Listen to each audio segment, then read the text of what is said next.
Hello friends, welcome to my channel defence practice class. Defence practice class চ্যানেলের তরফ থেকে তোমাদের সবাইকে স্বাগত। প্রত্যেক দিনের মতো আজকেও চলে এসেছি আরেকটি নতুন ভিডিও নিয়ে। আজকের এই ভিডিওতে আমরা আলোচনা করব ওয়েস্ট বেঙ্গল স্কুল সার্ভিস কমিশনের গ্রুপ সি এবং গ্রুপ ডির জন্য কিছু গুরুত্বপূর্ণ এমসিকিউ প্রশ্ন উত্তর, যে প্রশ্নগুলো বাছাই করা প্রশ্ন এবং তোমাদের পরীক্ষার জন্য খুবই গুরুত্বপূর্ণ, এবং আমরা নতুন সিলেবাসের উপর ভিত্তি করে এই প্রশ্নগুলো নিয়ে আসছি, কারণ তোমাদের পরীক্ষাতে এই ধরনের প্রশ্ন আসার চান্স রয়েছে। তো ভিডিওটি তোমরা প্রথম থেকে শেষ পর্যন্ত দেখো, এবং তোমাদের কোনো রকম ডাউট থাকলে নিচে কমেন্ট বক্সে কমেন্ট করে জানাবে। এবং 1 থেকে 166 পর্যন্ত আমাদের প্র্যাকটিস সেট অলরেডি হয়ে গিয়েছে, তোমরা যারা না দেখেছো অবশ্যই দেখে নেবে, আমি ডিসক্রিপশনে প্লেলিস্টের লিংক দিয়ে দেবো। তো চলো শুরু করা যাক আজকের ভিডিওর আমাদের ফার্স্ট প্রশ্ন দেখো, আলেকজান্ডার কবে ভারত আক্রমণ করেন? 4টি অপশন রয়েছে, সঠিক উত্তর জেনে থাকলে তোমরা ফটাফট নিচে কমেন্ট বক্সে কমেন্ট করে জানাও। প্রত্যেকটি প্রশ্নের জন্য রয়েছে 5 সেকেন্ড সময়। রাইট অ্যান্সার হয়ে যাবে 326 অব্দ। রাইট অ্যান্সার হয়ে যাবে কি? Option A is the correct answer. তো তোমরা মনে রাখবে, আলেকজান্ডার মেসোডোনিয়ার রাজা ছিলেন এবং এই বছর তিনি ভারত আক্রমণ করেছিলেন, এবং তিনি প্রাচীন ভারতের ইতিহাসের একটি অন্যতম গুরুত্বপূর্ণ ঘটনা। অপশন এ সঠিক উত্তর। এর পাশাপাশি তোমাদের পরীক্ষাতে প্রশ্ন আসতে পারে, আলেকজান্ডার যখন ভারত আক্রমণ করে তখন পাঞ্জাবে কোন রাজার সঙ্গে তার যুদ্ধ হয়? পাঞ্জাবে কোন রাজার সঙ্গে তার যুদ্ধ হয়? তো সেখানে সঠিক উত্তর হয়ে যাবে রাজা পোরসের সাথে তার যুদ্ধ হয়। রাজা পোরসের সাথে যুদ্ধ হয়। এবং এই যুদ্ধের কি নাম ছিল? এই যুদ্ধ হচ্ছে হিদাসপিসের যুদ্ধ নামে পরিচিত। খুবই গুরুত্বপূর্ণ, তোমাদের পরীক্ষাতে আসে। হিদাসপিসের যুদ্ধ কোথায় হয়েছিল যদি বলা হয়? এটি হয়েছিল ঝিলম নদীর তীরে হয়েছিল। ওকে, তো রাজা পোরসের সাথে যুদ্ধ হয়েছিল আলেকজান্ডার যখন ভারত আক্রমণ করে। পাঞ্জাবে এই যুদ্ধ হয়, যা হিদাসপিসের যুদ্ধ নামে পরিচিত, ঝিলম নদীর তীরে। এছাড়াও তোমাদের পরীক্ষাতে আরেকটি প্রশ্ন আসতে পারে, এই সময় মগধের সিংহাসনে কোন বংশ রাজত্ব করেছিল? যখন আলেকজান্ডার ভারতে আসে তখন মগধের সিংহাসনে কোন বংশ রাজত্ব করেছিল? তো সেখানে হয়ে যাবে নন্দ বংশের রাজত্ব করেছিল, বা শাসক ছিলেন ধননন্দ। তোমরা সেই সময় শাসক ছিলেন ধননন্দ, ছিলেন শাসক সেই সময়।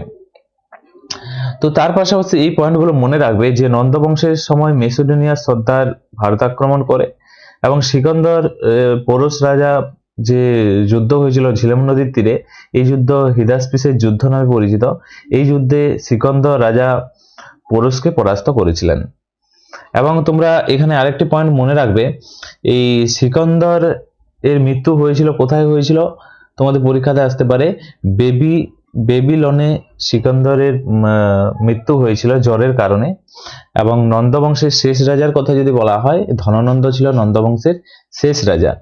এবং নন্দবংশের প্রতিষ্ঠাতার কথা যদি বলা হয় তখন হয়ে যাবে মহাপদ্মানন্দ। কি হয়ে যাবে? মহাপদ্মানন্দ। তো তার সাথে সাথে এক্সট্রা ফ্যাক্টগুলো মনে রাখবে। তো এখান থেকে কি কি প্রশ্ন পেলাম দেখে নাও। তো আলেকজান্ডার কবে ভারত আক্রমণ করে? খ্রিস্টপূর্ব 326 অব্দে। তো তোমাদের পরীক্ষাতে তখন প্রশ্ন আসতে পারে যে আলেকজান্ডার যখন ভারত আক্রমণ করে তখন পাঞ্জাবে কোন রাজার সাথে তার যুদ্ধ হয়? রাজা পোরসের সাথে যুদ্ধ হয়। কোথায় যুদ্ধ হয়? ঝিলম নদীর তীরে পাঞ্জাবের, যা হিদাসপিসের যুদ্ধ নামে পরিচিত। এছাড়াও আসতে পারে সেই সময় মগধের সিংহাসনে কোন বংশ রাজত্ব করছিল? নন্দবংশ। নন্দবংশের প্রতিষ্ঠাতা হলেন মহাপদ্মানন্দ, এবং ধননন্দ ছিল নন্দবংশের শেষ রাজা। এছাড়াও পরীক্ষাতে প্রশ্ন আসতে পারে পোরসের মৃত্যু কোথায় হয়? বেবিলনে হয়। কিসের কারণে? জ্বরের কারণে মৃত্যু হয়। ওকে,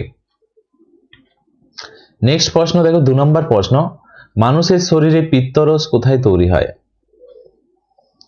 পিত্তরস কোথায় তৈরি হয়? রাইট অ্যান্সার হয়ে যাবে যকৃৎ। Option C is the correct answer. যকৃৎ হলো মানবদেহের বৃহত্তম গ্রন্থি। মানবদেহের বৃহত্তম গ্রন্থির নাম কথা যদি বলা হয়, সঠিক উত্তর হয়ে যাবে যকৃৎ হয়ে যাবে। এবং এর পাশাপাশি তোমরা মনে রাখবে পিত্তথলি। পিত্তরস কোথায় সঞ্চিত থাকে? পিত্তথলিতে থাকে পিত্তরস। পিত্তরস কোথায় সঞ্চিত থাকে? তোমাদের পরীক্ষাতে আসতে পারে পিত্তরস, সেখানে হয়ে যাবে পিত্তথলিতে। এছাড়াও অগ্নাশয়ের কথা বলা হয়েছে এখানে। অগ্নাশয়, ইনসুলিন হরমোন বা অগ্নাশয় রস, এগুলো অগ্নাশয় থেকে নিঃসৃত হয়। ওকে, ইনসুলিন কোথা থেকে নিঃসৃত হয়? ইনসুলিন হরমোন অগ্নাশয় থেকে বা অগ্নাশয় রস থেকে। ওকে, নেক্সট প্রশ্ন দেখো 3 নম্বর প্রশ্ন, ভারতীয় সংবিধানের কোন ধারায় অর্থ বিল অর্থাৎ মানি বিলের সংজ্ঞা করা হয়েছে? মানি বিলের কথা উল্লেখ রয়েছে। রাইট অ্যান্সার হয়ে যাবে option A is the correct answer, ধারা 110। 110 অর্থ বিলের সংজ্ঞা দেওয়া হয়েছে। লোকসভার স্পিকারের অনুমোদন পেলে কোনো বিল অর্থ বিল হবে কিনা তা পরিগণিত হয়। Option A correct answer. এর পাশাপাশি তোমাদের পরীক্ষাতে আসতে পারে 117 কথা। 117 কিসের সাথে সম্পর্কিত? 117 হচ্ছে আর্থিক যে বিলের সাথে সম্বন্ধিত। আর্থিক বিল, আর্থিক বিল অর্থাৎ কোন বিল আর্থিক বিল নয় বা কোন বিল আর্থিক বিল তা সংজ্ঞা দেয় 117। এছাড়াও তোমাদের পরীক্ষাতে আসতে পারে 109 এর কথা। 109 কি? এটি হচ্ছে শুধুমাত্র লোকসভায় প্রথম পেশ করা হয় এবং এর পদ্ধতি বা ধারা 109 উল্লেখ রয়েছে। অর্থ বিল শুধুমাত্র লোকসভায় পেশ করা হয়, তার সংজ্ঞা রয়েছে 109। এই পয়েন্টটা মনে রাখবে। পরবর্তী দেখো 4 নম্বর প্রশ্ন, লাইফ ডিভাইন গ্রন্থটির লেখক কে? রাইট অ্যান্সার হয়ে যাবে শ্রী অরবিন্দ। রাইট অ্যান্সার হয়ে যাবে Shri Aurobindo, option C correct answer. এটি শ্রী অরবিন্দের লেখা একটি গুরুত্বপূর্ণ দার্শনিক গ্রন্থ। Option C is the correct answer. এবং তোমরা মনে রাখবে শ্রী অরবিন্দ কে ছিলেন? তিনি ছিলেন একজন জাতীয়বাদী নেতা এবং পরবর্তীকালে তিনি যোগী বা দার্শনিক হিসাবে পরিচিত হন। Option C is the correct answer.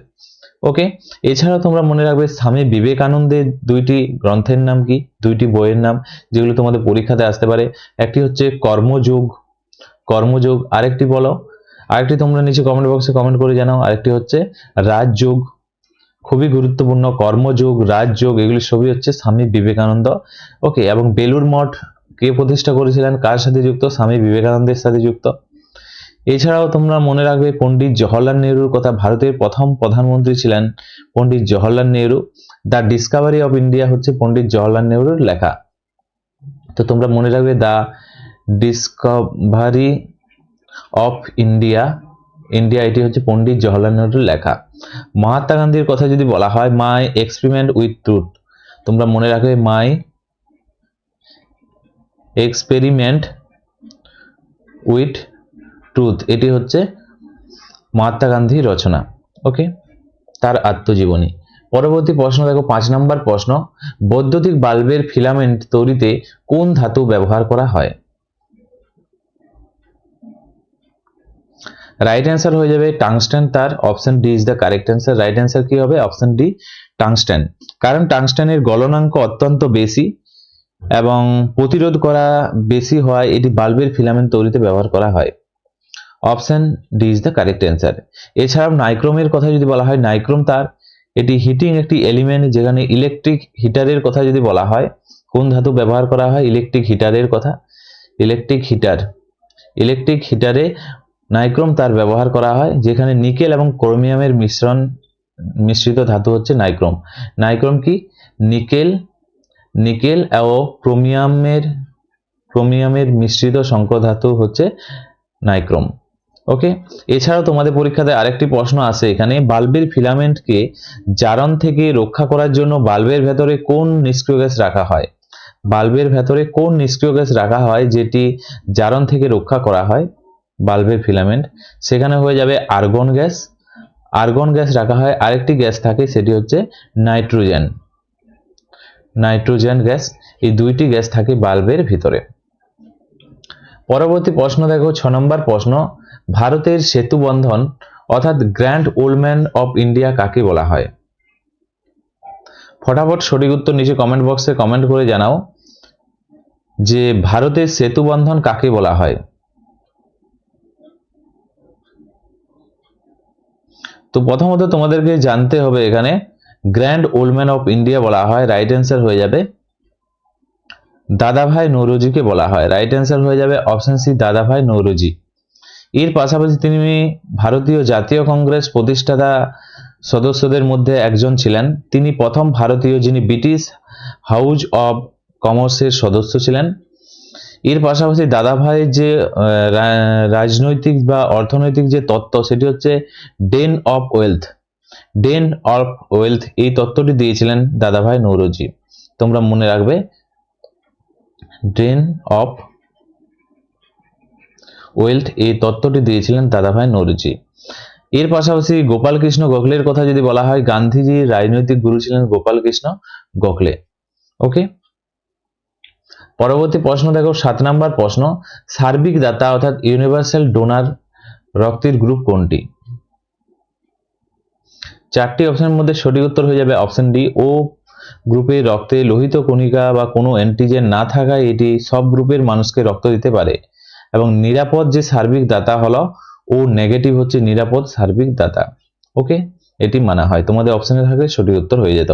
এবং এর পাশাপাশি তোমরা মনে রাখবে এবি গ্রুপের রক্তকে কি বলা হয়? এবি গ্রুপের রক্তকে বলা হয় সার্বিক গ্রাহিতা বলা হয়। সার্বিক গ্রাহিতা বলা হয় এবি গ্রুপের রক্তকে। এবং রক্তের গ্রুপ কে আবিষ্কার করেন যদি বলা হয়, রক্তের গ্রুপ কে আবিষ্কার করেন, সেখানে সঠিক উত্তর হয়ে যাবে কার্ল ল্যান্ডস্টেনার। ল্যান্ডস্টেনার আবিষ্কার করেন। পরবর্তী প্রশ্ন দেখো 8 নম্বর প্রশ্ন, ভারতের প্রথম মহিলা প্রধানমন্ত্রী কে ছিলেন? সঠিক উত্তর হয়ে যাবে Sucheta Kripalani. Option D is the correct answer.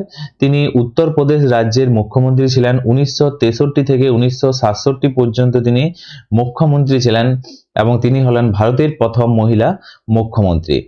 এর পাশাপাশি সরোজিনী নাইডুর কথা যদি বলা হয়, সরোজিনী নাইডু ভারতের প্রথম মহিলা রাজ্যপাল কে ছিলেন?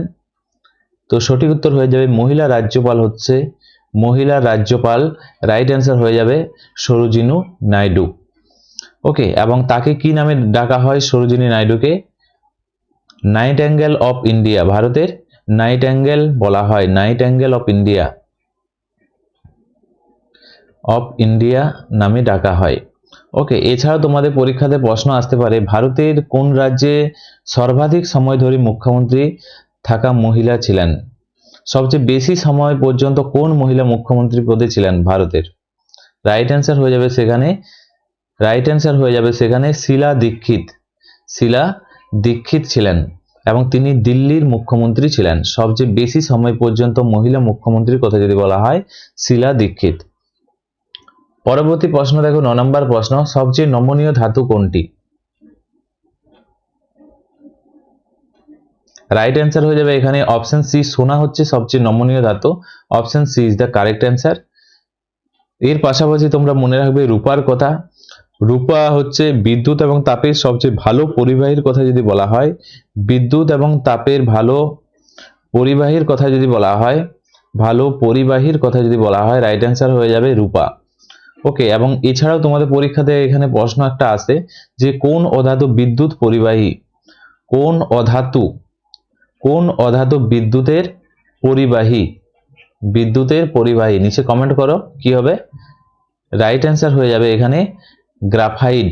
গ্রাফাইট হচ্ছে বিদ্যুতের পরিবাহী, এটি হচ্ছে একটি অধাতু এবং কার্বনের একটি এটি রূপভেদ। পরবর্তী প্রশ্ন দেখো 11 নম্বর প্রশ্ন, ডুরান্ড কাপ কোন খেলার সঙ্গে যুক্ত?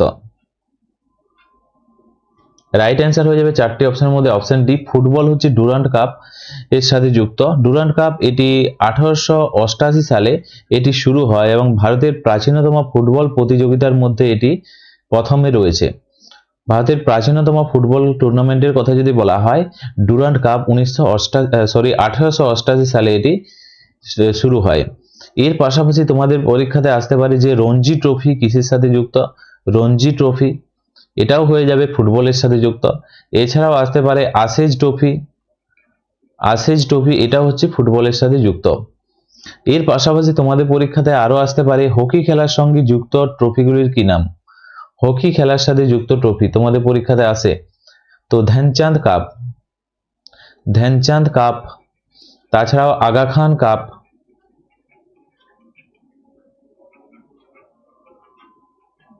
তো এই পয়েন্টগুলো তার সাথে সাথে মনে রাখবে। ক্রিকেটের কথা যদি বলা হয়, C K Naidu trophy, C K Naidu trophy এগুলো হচ্ছে ক্রিকেটের সাথে যুক্ত। নেক্সট প্রশ্ন দেখো 11 নম্বর প্রশ্ন, কুতুব মিনারের নির্মাণ কাজ কে শেষ করে? চারটি অপশন রয়েছে।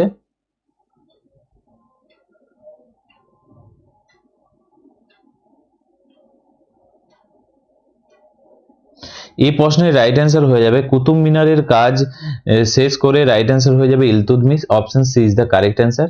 রাইট অ্যান্সার হয়ে যাবে কুতুব মিনারের নির্মাণ কাজ শুরু করেন কে? কুতুবউদ্দিন আইবক।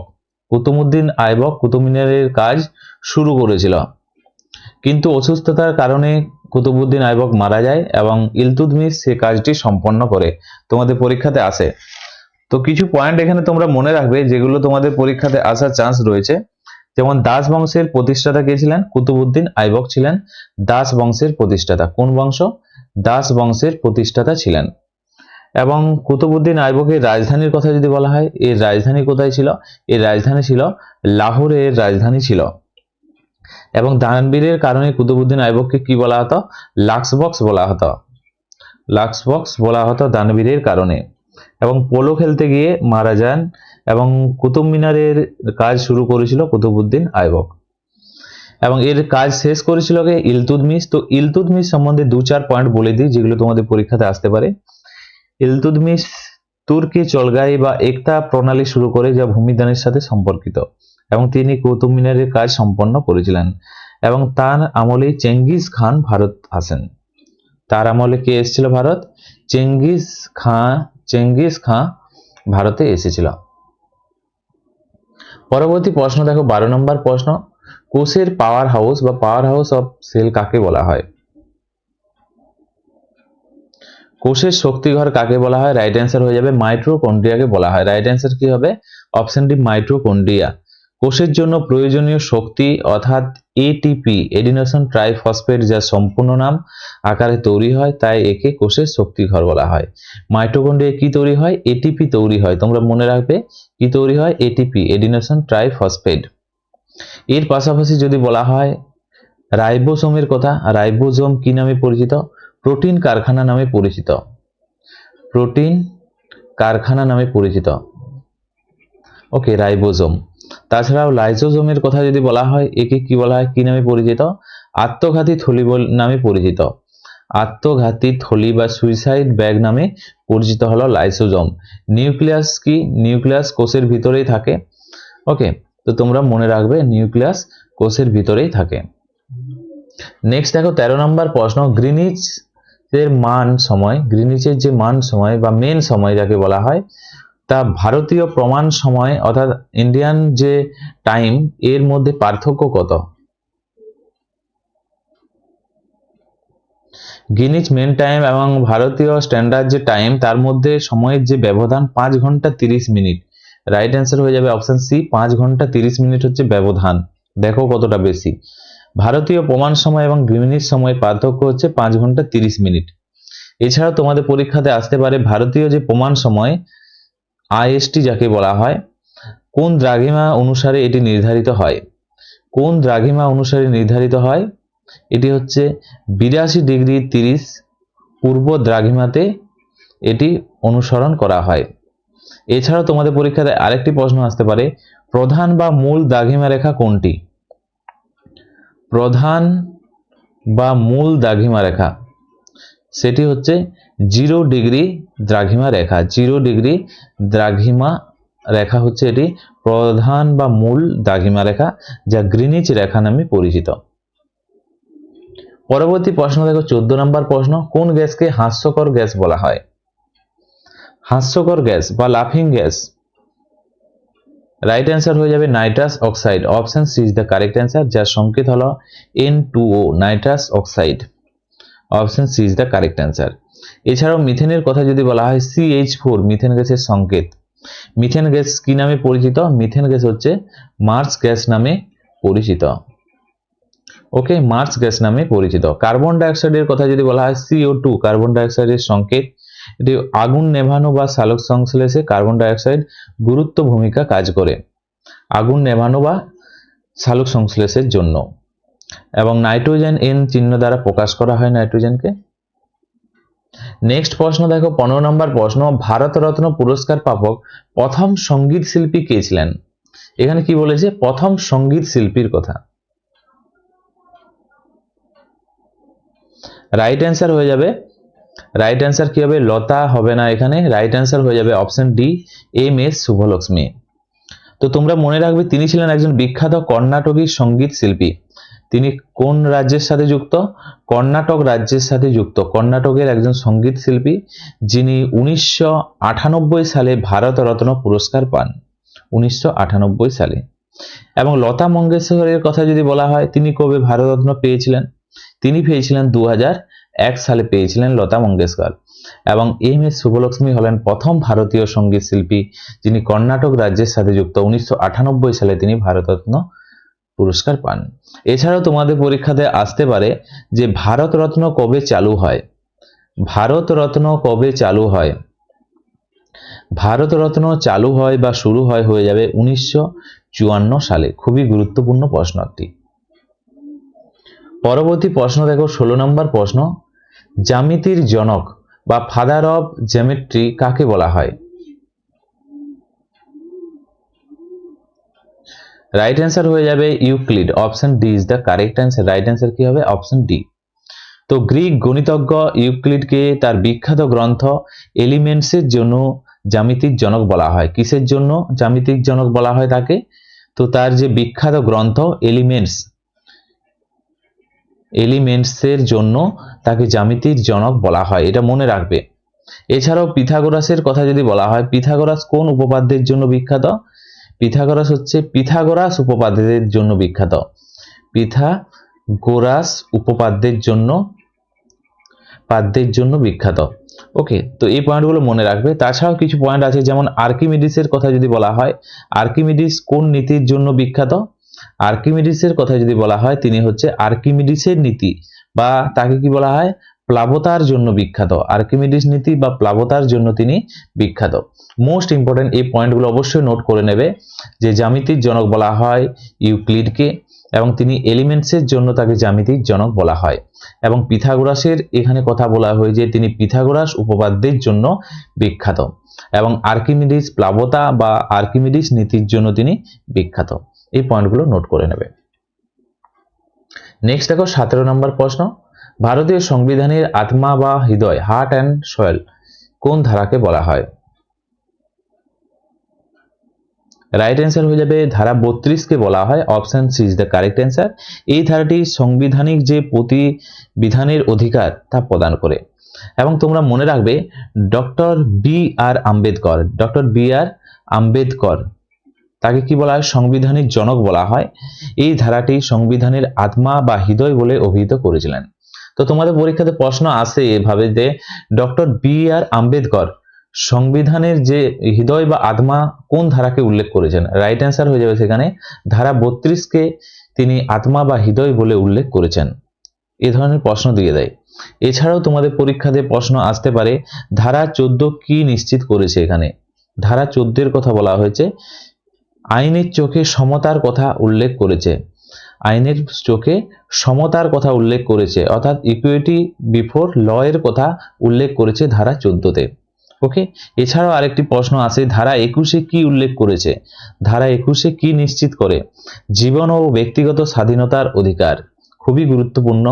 জীবন ও ব্যক্তিগত যে স্বাধীনতার অধিকার, স্বাধীনতার যে অধিকার তা ধারা 21-এ উল্লেখ রয়েছে। তো তার সাথে সাথে পয়েন্টগুলো মনে রাখবে। ডক্টর বি আর আম্বেদকর আত্মা বা হৃদয় উল্লেখ করেছে ধারা 32-কে। এছাড়াও সমতা কথা অর্থাৎ ইকুইটি বিফোর ল এর কথা উল্লেখ রয়েছে ধারা 14তে, এবং জীবন ব্যক্তিগত যে স্বাধীনতা তার ধারা 21-এ উল্লেখ রয়েছে। পরবর্তী প্রশ্ন দেখো 18 নম্বর প্রশ্ন, পানিপথের প্রথম যুদ্ধ কবে হয়েছিল? পানিপথের প্রথম যুদ্ধ হয়েছিল, রাইট অ্যান্সার হয়ে যাবে বাবর এবং ইব্রাহিম লোদির মধ্যে 1526 খ্রিস্টাব্দে। Option A is the right answer. কার কার মধ্যে? বাবর এবং ইব্রাহিম লোদির মধ্যে হয়েছিল পানিপথের প্রথম যুদ্ধ 1526 খ্রিস্টাব্দে, যেখানে বাবর জয়ী হয়েছিল। তো বাবর সম্বন্ধে কিছু প্রশ্ন আসবে, কারণ বর্তমানে বাবর নিয়ে এখন কন্ট্রোভার্সি চলছে, বাবরি মসজিদ, রাম মন্দির এইসব নিয়ে পশ্চিমবঙ্গে। তো এই সম্বন্ধে প্রশ্ন, বাবর সম্বন্ধে প্রশ্ন তোমাদের পরীক্ষাতে আসতে পারে। প্রথমত জানতে হবে বাবরের যে সময়কাল সেটি হচ্ছে 1526 থেকে 1530 পর্যন্ত হচ্ছে বাবরের সময়কাল। এছাড়াও তোমাদের পরীক্ষাতে প্রশ্ন আসতে পারে বাবর ভারত আসার আগে তিনি কোথায় সর্দার ছিলেন? ভারত আসার আগে বাবর ছিলেন আফগানিস্তানের পর্তুনিয়া এলাকার সর্দার ছিলেন। এবং তার পিতার কথা যদি বলা হয়, তার পিতার কি নাম ছিল? উমর শেখ মির্জা। উমর শেখ মির্জা ছিল তার পিতার নাম। এবং বাবর ভারত আসার পর পরপর 3টি যুদ্ধ করেছিল। পানিপথের প্রথম যুদ্ধ 1526 খ্রিস্টাব্দে, যেটা বললাম অপশন এ তে রয়েছে, যেটা রাইট অ্যান্সার। এছাড়াও আর 3টি যুদ্ধ মনে রাখবে। 1527 খ্রিস্টাব্দে তিনি যুদ্ধ করেন, সেই যুদ্ধটির নাম আমি বলে দিচ্ছি। 1527 হচ্ছে কার যুদ্ধ হয়? খানুয়ার যুদ্ধ হয়। খানুয়ার যুদ্ধ হয়। এই যুদ্ধ হয় বাবর এবং রানা সঙ্গের সাথে এই যুদ্ধ হয়, খানুয়ার যুদ্ধ। নেক্সট যে যুদ্ধটি হয়েছিল 1528 খ্রিস্টাব্দে হয়। 1527 পর হয়ে যায় 1528। সেই যুদ্ধ কি নাম? চাঁদেরির যুদ্ধ। চাঁদেরির যুদ্ধ। এই যুদ্ধ বাবর এবং মেদিনী রায়ের সাথে হয়। মেদিনী রায় তোমরা মনে রাখবে। এবং 1529 হয় ঘরঘরার যুদ্ধ। ঘরঘরার যুদ্ধ বা ঘাগরার যুদ্ধ যেটি নামে পরিচিত, এটি হয় বাবর এবং আফগানদের মধ্যে এই যুদ্ধ হয়েছিল। এই 4টি যুদ্ধ তোমরা মনে রাখবে, তোমাদের পরীক্ষাতে আসার চান্স রয়েছে। একটি হচ্ছে বাবরের পানিপথের প্রথম যুদ্ধ 1526 খ্রিস্টাব্দে হয়েছিল। 1527 হয় খানুয়ার যুদ্ধ। এবং এই পয়েন্টটা মনে রাখবে, খানুয়ার যুদ্ধে জয়ী হওয়ার পর তার দানবীরের কারণে তাকে একটি উপাধি দেওয়া হয়েছিল, কলন্দর উপাধি। কলন্দর উপাধি তোমাদের পরীক্ষাতে আসতে পারে। কলন্দর কার উপাধি? বাবরের উপাধি হচ্ছে কলন্দর। খানুয়ার যুদ্ধে বিজয়ের পর তাকে এই উপাধি দেওয়া হয়। 1528 যুদ্ধ হয় চাঁদেরির যুদ্ধ বাবর এবং মেদিনী রায়ের সাথে। 1529 হয় ঘরঘরা বা ঘাগরার যুদ্ধ বাবর এবং আফগানদের মধ্যে। এই 4টি যুদ্ধ তোমরা মনে রাখবে, তোমাদের পরীক্ষার জন্য খুবই গুরুত্বপূর্ণ। ওকে, এছাড়াও বাবর সম্বন্ধে আরো কিছু পয়েন্ট আছে, যেমন বাবরের যে আত্মকথা বা আত্মজীবনী বাবরনামা। বাবরনামা হচ্ছে বাবরের আত্মজীবনীর নাম। এবং তার মৃত্যু কত সালে হয়? তার পরের বছর অর্থাৎ 1530-এ তার মৃত্যু হয়ে যায়। কি কারণে হয়? অসুস্থতার কারণে মৃত্যু হয়। কিন্তু তার মৃত্যু কোথায় হয়? আগ্রাতে তার মৃত্যু হয়। আগ্রাতে তার মৃত্যু হয়। বাবর কি ছিল? বাবর ছিল একজন লুটেরা। বাবর ছিল একজন রেপিস্ট। সে কারণে তার মৃত্যু হয় আগ্রাতে, কিন্তু পরে তাকে আফগানিস্তানে তার ইচ্ছানুসারে তাকে কাবুলে সমাধিস্থ করা হয়। তার ইচ্ছা ছিল কাবুলে আফগানিস্তানের কাবুল, সেখানে তাকে সমাধিস্থ করা হয়। তার সমাধিস্থল কাবুলে রয়েছে, এবং কিন্তু মৃত্যু হয় তার ভারতে, আগ্রাতে। এই পয়েন্টগুলো মনে রাখবে, খুবই গুরুত্বপূর্ণ। এছাড়াও এখান থেকে তোমাদের আরো কিছু প্রশ্ন আছে, যে প্রশ্নগুলো আমি তোমাদেরকে বলে দেব। পানিপথের প্রথম যুদ্ধ হলো। পানিপথের দ্বিতীয় যুদ্ধের কথা যদি বলা হয়, উপরটায় আমি লিখে দিচ্ছি পানিপথের দ্বিতীয় যুদ্ধ। পানিপথের দ্বিতীয় যুদ্ধ কাদের মধ্যে হয়েছিল? পানিপথের দ্বিতীয় যুদ্ধ হয় আকবর এবং হেমুর মধ্যে হয়। আকবর এবং হেমুর মধ্যে হয়েছিল দ্বিতীয় যুদ্ধ। এবং পানিপথের তৃতীয় যুদ্ধের কথা যদি বলা হয়, এই যুদ্ধ কাদের মধ্যে হয়েছিল? মারাঠা এবং আফগানদের মধ্যে হয়েছিল। মারাঠা এবং আফগানদের মধ্যে। এবং এখানে যেটি গুরুত্বপূর্ণ, তোমাদের পরীক্ষাতে সালটি খুঁজে, যে দ্বিতীয় যুদ্ধ কত সালে হয়েছিল।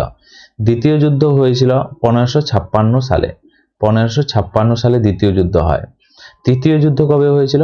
1761 খ্রিস্টাব্দে হয় তৃতীয় যুদ্ধ। তো এই পয়েন্টগুলো তার সাথে সাথে তোমরা মনে রাখবে। পরবর্তী দেখো 19 নম্বর প্রশ্ন। একটি পদার্থের অণুগুলির মধ্যে আকর্ষণ বল কোথায় সবচেয়ে কম হয়? একটি পদার্থের অণুগুলির মধ্যে আকর্ষণ বল কোথায় সবচেয়ে কম হয়? 4টি অপশন রয়েছে। কোন মাধ্যমে? গ্যাসীয় মাধ্যমে। Option C right answer. তো তোমরা মনে রাখবে, গ্যাসীয় অবস্থায় অণুগুলির মধ্যে আকর্ষণ বল সবচেয়ে কম থাকে, তাই গ্যাসকে সহজেই সংকুচিত করা যায় না। Option C is the right answer. এছাড়াও তোমরা মনে রাখবে, কঠিন মাধ্যমের কথা যদি বলা হয়, অণুগুলির মধ্যে আকর্ষণ বল সবচেয়ে বেশি কোথায় হয়? অণুগুলির মধ্যে আকর্ষণ বল সবচেয়ে বেশি হয়, তোমরা মনে রাখবে, সবচেয়ে বেশি হয় কঠিন মাধ্যমে আকর্ষণ বল সবচেয়ে বেশি হয়। এবং কঠিন, তরল এবং গ্যাসীয় ছাড়াও পদার্থের চতুর্থ অবস্থা কোনটি? পদার্থের চতুর্থ অবস্থার কথা যদি বলা হয়, পদার্থের যে চতুর্থ অবস্থা সেটা হচ্ছে প্লাজমা। নেক্সট প্রশ্ন দেখো 20 নম্বর প্রশ্ন। ভারতীয় জাতীয় আয় পরিমাপের জন্য কোন সংস্থা দায়ী? চারটি অপশনের মধ্যে রাইট অ্যান্সার হয়ে যাবে সিএসও দায়ী। তো সিএসও এর কথা যদি বলা হয়, কেন্দ্রীয় পরিসংখ্যান সংস্থা, যা ভারতীয় জাতীয় এবং মোট যে দেশজ উৎপাদন জিডিপি তা পরিমাপের জন্য দায়ী। এবং তোমাদের পরীক্ষাতে প্রশ্ন আসে জিডিপির full form, gross domestic product হলো জিডিপির ফুল ফর্ম। ওকে, এছাড়াও তোমরা মনে রাখবে এখানে তোমাদের পরীক্ষাতে আসতে পারে রিজার্ভ ব্যাংক অফ ইন্ডিয়ার প্রধান কাজ কি। এটি ভারতীয় যে কেন্দ্রীয় ব্যাংক এবং দেশের যে মুদ্রানীতি নিয়ন্ত্রণ করে। নীতি আয়োগের কথা যদি বলা হয়, এই আয়োগ কিসের পরিবর্তে গঠিত হয়েছে? এটি পরিকল্পনা কমিশন অর্থাৎ প্ল্যানিং যে কমিশন তার পরিবর্তে এটি গঠিত হয়েছে। এবং বর্তমানে এর অধ্যক্ষের কথা যদি বলা হয়, প্রধানমন্ত্রী রয়েছেন পিএম নরেন্দ্র মোদী। তো তার সাথে সাথে এই এক্সট্রা পয়েন্টগুলো মনে রাখবে। পরবর্তী প্রশ্ন দেখো, 21 নম্বর প্রশ্ন, মণিপুরি কোন রাজ্যের শাস্ত্রীয় নৃত্য? তো মণিপুরি বলা হয়েছে মণিপুর অর্থাৎ Manipuri, option D is the correct answer. Right answer হয়ে যাবে অপশন ডি। ওকে, এছাড়াও তোমরা মনে রাখবে কেরালার কথা যদি বলা হয়, কেরালা রাজ্যের শাস্ত্রীয় নৃত্য হচ্ছে কথাকলি হচ্ছে কেরালা রাজ্যের শাস্ত্রীয় নৃত্য। তাছাড়াও আরেকটি রয়েছে মোহিনী অট্টম অর্থাৎ অট্টম দিয়ে যতগুলো নৃত্য রয়েছে তোমরা মনে রাখবে, এই অট্টম দিয়ে যতগুলো নৃত্য রয়েছে যেমন মোহিনী অট্টম, কৃষ্ণ অট্টম, আচ্ছা, তাছাড়াও কালী অট্টম, এগুলি সবই হচ্ছে কেরালা রাজ্যের শাস্ত্রীয় নৃত্য। ওকে, এবং তামিলনাড়ুর কথা যদি বলা হয়, তামিলনাড়ু রাজ্যের শাস্ত্রীয় নৃত্য হচ্ছে ভরতনাট্যম হচ্ছে তামিলনাড়ু রাজ্যের শাস্ত্রীয় নৃত্য। আসামের কথা যদি বলা হয়, বিহু উৎসব হচ্ছে আসাম রাজ্যের উৎসব। নেক্সট হচ্ছে 22 নম্বর প্রশ্ন, রেশম উৎপাদনে বিজ্ঞানকে কি বলা হয়? রেশম সম্বন্ধিত যে বিদ্যা তাকে বলা হয় সেরিকালচার বলা হয়। রাইট অ্যান্সার হয়ে যাবে অপশন ডি, সেরিকালচার। রেশম পোকা বা চাষের মাধ্যমে রেশম উৎপাদনের প্রক্রিয়াকে সেরিকালচার বলা হয়। এছাড়াও তোমরা মনে রাখবে এপিকালচারের কথা। এপিকালচার কিসের সম্বন্ধে? মৌমাছি সম্বন্ধিত যে বিদ্যা তাকে বলা হয় এপিকালচার। পিসি কালচারের কথা যদি বলা হয়, মাছ চাষ সম্বন্ধিত যে বিদ্যা বা মাছ চাষ বা পালনকে বলা হয় পিসি কালচার বলা হয়। ওকে, নেক্সট প্রশ্ন দেখো, 23 নম্বর প্রশ্ন, স্বাধীন ভারতের প্রথম শিক্ষামন্ত্রী কে ছিলেন? রাইট অ্যান্সার হয়ে যাবে অপশন ডি, মৌলানা আবুল কালাম আজাদ হলেন স্বাধীন ভারতের প্রথম শিক্ষামন্ত্রী। Option D is the right answer. এছাড়া মনে রাখবে তোমরা তার জন্মদিন অর্থাৎ তার জন্মদিন হচ্ছে 11ই নভেম্বর ভারতের জাতীয় শিক্ষা দিবস হিসাবে পালন করা হয়। এবং তিনি স্বাধীন ভারতের যে ভারতীয় সংগ্রামের একজন গুরুত্বপূর্ণ নেতা ছিলেন মৌলানা আবুল কালাম আজাদ। এছাড়াও ডক্টর রাজেন্দ্র প্রসাদের কথা যদি বলা হয়, স্বাধীন ভারতের প্রথম রাষ্ট্রপতি হচ্ছে রাজেন্দ্র প্রসাদ। সর্দার বল্লভভাই প্যাটেল লৌহ মানব বা আয়রন ম্যান নামে পরিচিত। ভারতের প্রথম উপপ্রধানমন্ত্রী বা স্বরাষ্ট্রমন্ত্রী হচ্ছে সর্দার বল্লভভাই প্যাটেল। জওহরলাল নেহরু হচ্ছে ভারতের প্রথম প্রাইম মিনিস্টার, প্রধানমন্ত্রী হলেন জওহরলাল নেহরু। নেক্সট দেখো 24 নম্বর প্রশ্ন, কোন গ্যাসটি ওজোন স্তর ক্ষয়ের জন্য মূলত দায়ী? রাইট অ্যান্সার হয়ে যাবে অপশন ডি, সিএফসি, ক্লোরোফ্লোরোকার্বন, যার সম্পূর্ণ নাম। Option D is the right answer. এছাড়াও তোমরা মনে রাখবে যেমন এখানে রয়েছে কার্বন ডাই অক্সাইড, যার সংকেত হলো CO2। এটি গ্রিনহাউস গ্যাসের মধ্যে বায়ুমণ্ডলে সবচেয়ে বেশি থাকে কার্বন ডাই অক্সাইড। এবং ওজোন স্তরের কথা যদি বলা হয়, ওজোন গ্যাসের সংকেত হলো O3 দ্বারা ওজোন গ্যাসকে প্রকাশ করা হয়। তোমরা মনে রাখবে ওজোন স্তর বায়ুমণ্ডলের কোন স্তরে অবস্থিত? ওজোন হচ্ছে স্ট্র্যাটোস্ফিয়ারে অবস্থিত। বায়ুমণ্ডলের স্ট্র্যাটোস্ফিয়ারে অবস্থিত হচ্ছে ওজোন। মিথেনের সংকেত যদি বলা হয়, CH4 হচ্ছে মিথেনের সংকেত। নেক্সট প্রশ্ন দেখো 25 নম্বর প্রশ্ন, অজন্তা গুহাগুলি কোন রাজ্যে অবস্থিত? রাইট অ্যান্সার হয়ে যাবে অপশন সি, মহারাষ্ট্র রাজ্যে অবস্থিত অজন্তা গুহা। তাছাড়াও ইলোরা গুহা, এগুলি সবই হচ্ছে মহারাষ্ট্র রাজ্যে অবস্থিত। ওকে, এছাড়াও তোমরা মনে রাখবে অজন্তা গুহা প্রধানত কোন ধর্মের শিল্পকলা বহন করে? অজন্তা গুহার কথা যদি বলা হয়, রাইট অ্যান্সার হয়ে যাবে এটি বৌদ্ধ ধর্মের সাথে যুক্ত হচ্ছে অজন্তা গুহা। এবং ইলোরার কথা যদি বলা হয়, ইলোরা গুহা এটি কোন ধর্মের সাথে সম্বন্ধিত? এটি হচ্ছে তোমরা মনে রাখবে হিন্দু ধর্ম, তাছাড়াও বৌদ্ধ ধর্ম, তাছাড়াও জৈন ধর্মের সাথে সম্বন্ধিত। এই তিনটি ধর্মের সাথে সম্বন্ধিত হচ্ছে ইলোরা গুহা। এবং খাজুরাহর মন্দির কোথায় অবস্থিত যদি বলা হয়, খাজুরাহ মন্দির খাজুরাহো মন্দিরের কথা যদি বলা হয়, খাজুরাহো মন্দির, এটি রাইট অ্যান্সার হয়ে যাবে, মধ্যপ্রদেশে অবস্থিত। তো আমরা অলরেডি একটি ভারতের বৃহত্তম যে মন্দির বা প্রসিদ্ধ যে মন্দির বা মসজিদ সম্বন্ধে অলরেডি একটি ভিডিও বানিয়ে দিয়েছি। তোমরা যারা না দেখেছো অবশ্যই দেখে নেবে, আমি ডিসক্রিপশনে লিঙ্ক দিয়ে দেবো বা আমাদের প্লেলিস্টে গিয়ে দেখতে পারো। পরবর্তী প্রশ্ন দেখো 26 নম্বর প্রশ্ন, রাজ্যসভার সদস্য হওয়ার জন্য ন্যূনতম বয়স কত হওয়া প্রয়োজন? রাজ্যসভা হলো ভারতের সবচেয়ে উচ্চ কক্ষ, 30 বছর আয়ু অর্থাৎ বয়স হওয়া প্রয়োজন। তো তোমরা মনে রাখবে উচ্চ কক্ষের কথা যদি বলা হয় সেটি হচ্ছে রাজ্যসভা। ওকে, এবং রাজ্যসভা একটি স্থায়ী কক্ষ। রাজ্যসভা কি একটি স্থায়ী কক্ষের কথা যদি বলা হয় সেটাও হয়ে যাবে রাজ্যসভা একটি স্থায়ী কক্ষ, যা কখনো ভেঙে ফেলা বা ভাঙা যায় না। এছাড়াও তোমরা কিছু পয়েন্ট মনে রাখবে যেগুলো তোমাদের পরীক্ষাতে আসতে পারে, যেমন ভোট দেওয়ার জন্য ন্যূনতম কত বয়স হওয়া প্রয়োজন? ভোট দেওয়ার জন্য ন্যূনতম কত বছর আয়ু হওয়া প্রয়োজন? ভোট দেওয়ার যে অধিকার তার জন্য ন্যূনতম রাইট অ্যান্সার হয়ে যাবে 18 বছর আয়ু হওয়া প্রয়োজন। এছাড়াও তোমরা মনে রাখবে লোকসভার সদস্য হওয়ার জন্য বা প্রধানমন্ত্রী হওয়ার জন্য, প্রধানমন্ত্রী বা লোকসভার সদস্য হওয়ার জন্য কত বছর আয়ু হওয়া প্রয়োজন? রাইট অ্যান্সার হয়ে যাবে 25 বছর আয়ু হওয়া প্রয়োজন। ওকে, এছাড়াও তোমাদের পরীক্ষাতে আসতে পারে যে রাষ্ট্রপতি বা রাজ্যপাল হওয়ার জন্য, রাষ্ট্রপতি অর্থাৎ প্রেসিডেন্ট বা রাজ্যপাল গভর্নর, রাজ্যপাল হওয়ার জন্য বয়স হওয়া প্রয়োজন 35 বছর আয়ু হওয়া প্রয়োজন। এই দুইটি পয়েন্ট মনে রাখবে। তো এখানে হলো ভোট দেওয়ার অধিকার হওয়া 18 বছর আয়ু হওয়া প্রয়োজন, 30 বছর রাজ্যসভার সদস্য হতে গেলে, রাজ্যসভা হচ্ছে উচ্চকক্ষ এবং স্থায়ী কক্ষ, একে ভাঙা যায় না। লোকসভা বা হতে গেলে 25 বছর আয়ু হওয়া প্রয়োজন। লোকসভা কি? লোকসভা হচ্ছে নিম্ন কক্ষ, লোকসভা হচ্ছে কি নিম্ন কক্ষ, একে ভাঙা যায়। এবং প্রধানমন্ত্রী হতে গেলেও 25 বছর আয়ু হওয়া প্রয়োজন। রাষ্ট্রপতি রাজ্যপাল হতে গেলে 35 বছর আয়ু হওয়া প্রয়োজন। নেক্সট প্রশ্ন দেখো এখানে 27 নম্বর প্রশ্ন, পিটস ইন্ডিয়া অ্যাক্ট কবে পাস হয়? এই প্রশ্নের রাইট অ্যান্সার হয়ে যাবে 1784 সাল। Option D is the correct answer. 1784 সালে এই পিটস ইন্ডিয়া অ্যাক্ট চালু হয়। তো এই আইনটি প্রধানমন্ত্রী উইলিয়াম পিটস দ্বারা নামের সাথে যুক্ত এবং এটি ছিল ভারতের ইস্ট ইন্ডিয়ান কোম্পানির কার্যকলাপ নিয়ন্ত্রণে ব্রিটিশ সরকারের একটি গুরুত্বপূর্ণ পদক্ষেপ, যেটি 1784 সালে এই অ্যাক্ট পাস হয়। Option D is the correct answer, তোমরা মনে রাখবে।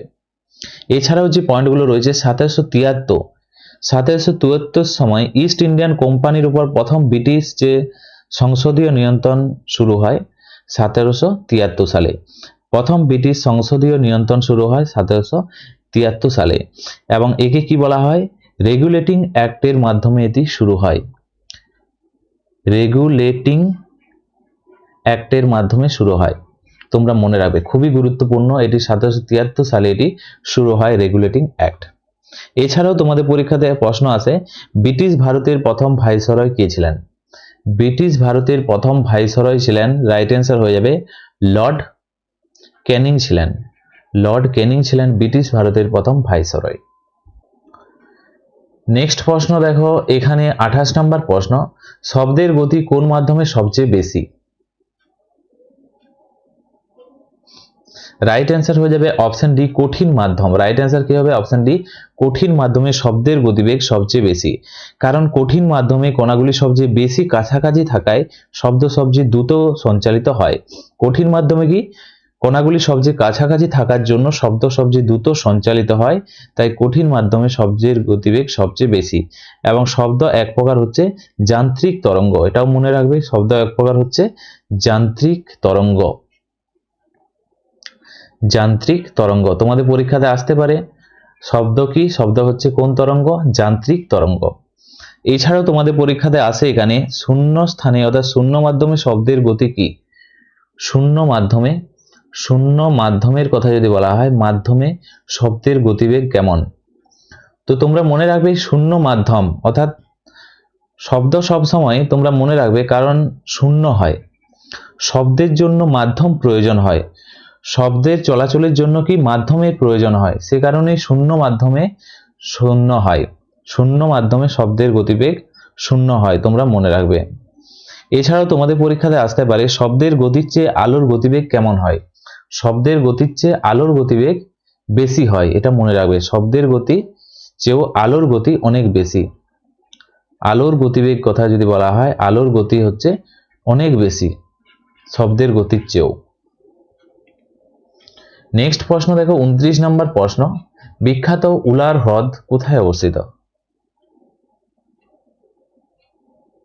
রাইট অ্যান্সার হয়ে যাবে জম্মু কাশ্মীরে অবস্থিত। Option C is the right answer.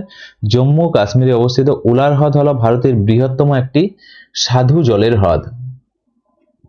স্বাদু জলের হ্রদ হলো উলার হ্রদ এবং এটি এশিয়ার বৃহত্তম স্বাদু জলের হ্রদগুলির মধ্যে একটি। ওকে, এছাড়াও তোমরা মনে রাখবে তোমাদের পরীক্ষাতে প্রশ্ন আসে ভারতের বৃহত্তম লবণাক্ত জলের হ্রদ কি? ভারতের বৃহত্তম লবণাক্ত জলের হ্রদ, ভারতের বৃহত্তম লবণাক্ত জলের হ্রদের কথা যদি বলা হয় সেখানে হয়ে যাবে চিল্কা হ্রদ। কি হ্রদ? চিল্কা হ্রদ, যেটি উড়িষ্যা রাজ্যে অবস্থিত। চিল্কা হ্রদ উড়িষ্যা রাজ্যে অবস্থিত। এছাড়াও তোমাদের পরীক্ষাতে প্রশ্ন আসতে পারে, এখানে সিকিম রয়েছে, সিকিম সম্বন্ধে বলে দিই। সিকিমের একটি বিখ্যাত হ্রদের নামের কথা যদি বলা হয় সোমগো হ্রদ। কি নাম? সোমগো হ্রদ, তোমরা মনে রাখবে। নেক্সট প্রশ্ন দেখো 30 নম্বর প্রশ্ন, ভারত ছাড়ো আন্দোলন কবে শুরু হয়েছিল? রাইট অ্যান্সার হয়ে যাবে অপশন সি 1942 সালের জুন মাসে। রাইট অ্যান্সার হয়ে যাবে 1942 সালের আগস্ট মাসে। Option D is the correct answer. তো একটু কারেকশন করে নেবে, রাইট অ্যান্সার হয়ে যাবে 1942 আগস্ট মাসে ভারত ছাড়ো আন্দোলন শুরু হয়। এই আন্দোলন মহাত্মা গান্ধীর ডাকে শুরু হয়েছিল এবং এটি ভারতীয় সংগ্রামের শেষ গুরুত্বপূর্ণ একটি আন্দোলন এবং এই আন্দোলনের একটি স্লোগান ছিল যেটা তোমাদের পরীক্ষাতে আসে। আমি তোমাদের যে স্লোগান সম্বন্ধে ভিডিও বানিয়ে দিয়েছি সেখানে এটি উজ্জ্ব করেছি। ডু অর ডাই কার স্লোগান? করব অথবা মরব, করেঙ্গে ইয়ে মরেঙ্গে। এটি হচ্ছে ভারত ছাড়ো আন্দোলনের স্লোগান। ভারত ছাড়ো আন্দোলনের এটি স্লোগান। এছাড়াও কিছু প্রশ্ন আছে, যেমন ভারত ছাড়ো আন্দোলন কোন ময়দান থেকে শুরু হয়েছিল? ময়দানের কথা যদি বলা হয় কোন মাঠ থেকে শুরু হয়েছিল, সেটা হয়ে যাবে বোম্বাইয়ের গোয়ালিয়া ট্যাঙ্ক ময়দান। কোথায়? বোম্বাইয়ে, তখনকার দিনে বোম্বাইয়ের গোয়ালিয়া ট্যাঙ্ক ময়দান এবং বর্তমানে যেটি আগস্ট ক্রান্তি ময়দান নামে পরিচিত। বর্তমানে আগস্ট ক্রান্তি ময়দান কোথায় বা কোন রাজ্যের সাথে সম্বন্ধিত? রাইট অ্যান্সার হয়ে যাবে মহারাষ্ট্র। এছাড়াও প্রশ্ন তোমাদের পরীক্ষাতে আসতে পারে, প্রশ্ন মহাত্মা গান্ধী কবে অসহযোগ আন্দোলন ডাক দেয়? অসহযোগ আন্দোলন, অসহযোগ আন্দোলনের কথা যদি বলা হয় 1920 সালে ডাক দেন। তো তার সাথে সাথে এক্সট্রা পয়েন্টগুলো মনে রাখবে, তোমাদের পরীক্ষার জন্য মোস্ট ইম্পর্টেন্ট। তো ফ্রেন্ডস, এগুলোই ছিল আজকের ভিডিওর আমাদের কিছু গুরুত্বপূর্ণ এমসিকিউ প্রশ্ন উত্তর। এবং আজকের এই ভিডিওর লাস্ট প্রশ্ন, যে প্রশ্নটা তোমাদের জন্য, সঠিক উত্তর নিচে কমেন্ট বক্সে কমেন্ট করে জানাবে। প্রথমত তোমরা নিচে কমেন্ট বক্সে কমেন্ট করে জানাও জয় হিন্দ। জয় হিন্দ এই স্লোগানটি কে দিয়েছিলেন? দ্বিতীয়ত তোমরা নিচে কমেন্ট বক্সে কমেন্ট করে জানাও যে তোমরা আমাকে রক্ত দাও, আমি তোমাদের স্বাধীনতা দেব। তোমরা আমাকে রক্ত দাও, আমি তোমাদের স্বাধীনতা দেব, কে দিয়েছিলেন? এছাড়াও তোমরা নিচে কমেন্ট বক্সে কমেন্ট করে জানাও যে লাল সেলাম, লাল সেলাম এই স্লোগানটি কে দিয়েছিলেন। এই তিনটি রইল তোমাদের আজকের হোমওয়ার্ক। সঠিক উত্তর নিচে কমেন্ট বক্সে কমেন্ট করে জানাও। এবং ভিডিওটি যদি ভালো লেগে থাকে অবশ্যই তোমরা একটি লাইক করো এবং তোমাদের বন্ধুদের সাথে ভিডিওটি শেয়ার করো। আজকের ভিডিওটি এখানেই শেষ করছি। Thank you for watching. জয় হিন্দ, জয় ভারত।